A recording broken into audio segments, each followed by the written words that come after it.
India रंग बिरंगी संस्कृति का देश, जिसका ट्रांसजेंडर पहचान के साथ एक लंबा और जटिल इतिहास रहा है। ट्रांसजेंडर लोग, जिन्हें अक्सर किन्नर कहा जाता है, सदियों से भारतीय उपमहाद्वीप के सामाजिक ताने बाने का हिस्सा रहे हैं।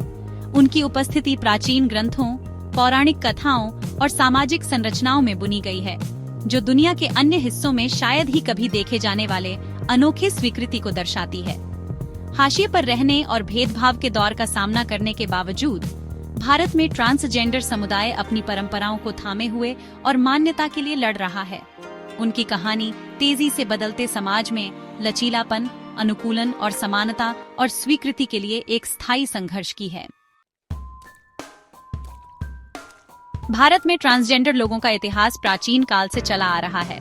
कामसूत्र और महाभारत जैसे हिंदू पौराणिक कथाओं और धर्म ग्रंथों में ऐसे किरदार हैं जिनकी लैंगिक पहचान और भाव अलग अलग हैं।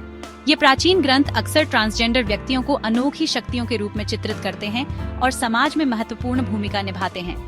उदाहरण के लिए अर्धनारीश्वर, जो शिव और पार्वती का संयुक्त रूप है, नर और मादा दोनों ऊर्जाओं का प्रतीक हैं, जो हिंदू ब्रह्मांड विज्ञान में लिंग की तरलता की मान्यता को दर्शाता है।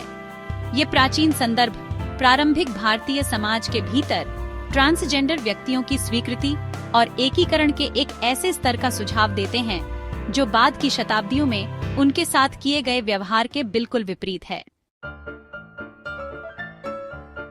16वीं से 18वीं शताब्दी तक फैले मुगल काल में किन्नर समुदाय के लिए सापेक्षिक सहिष्णुता का दौर देखा गया। वे अक्सर मुगल दरबारों में प्रभावशाली पदों पर रहते थे, विश्वास पात्र, सलाहकार और मनोरंजन करने वाले के रूप में सेवा करते थे। हालांकि इस अवधि में इस्लामी कानून की सख्त व्याख्याओं का भी उदय हुआ, जिसके कारण लिंग के अनुरूप न होने वाले व्यक्तियों का और अधिक हाशिए पर जाना पड़ा। 18वीं शताब्दी में ब्रिटिश औपनिवेशिक शासन के आगमन से भारत के सामाजिक परिदृश्य में भारी बदलाव आया। विक्टोरियन युग की नैतिकता से प्रभावित अंग्रेजों ने लिंग और कामुकता पर अपने कठोर विचार थोपे, किन्नर समुदाय को क्रिमिनल ग्रुप्स आइडेंटिफाई और बहिष्कृत किया। यह काल भारत में ट्रांसजेंडर लोगों के इतिहास में एक काला अध्याय था, जिसने उन्हें समाज के हाशिए पर धकेल दिया और उन्हें व्यवस्थित भेदभाव का शिकार बनाया।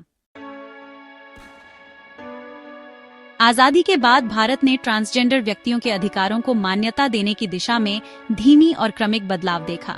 2014 में भारतीय सर्वोच्च न्यायालय द्वारा ट्रांसजेंडर लोगों को तीसरे लिंग के रूप में मान्यता देने का ऐतिहासिक फैसला एक महत्वपूर्ण मोड़ था।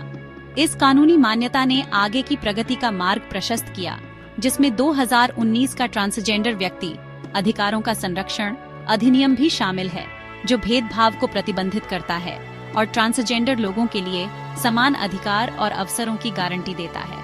हालांकि इन कानूनी जीत के बावजूद भारत में ट्रांसजेंडर समुदाय को अभी भी सामाजिक कलंक, रोजगार और स्वास्थ्य सेवा में भेदभाव और हिंसा जैसी महत्वपूर्ण चुनौतियों का सामना करना पड़ रहा है।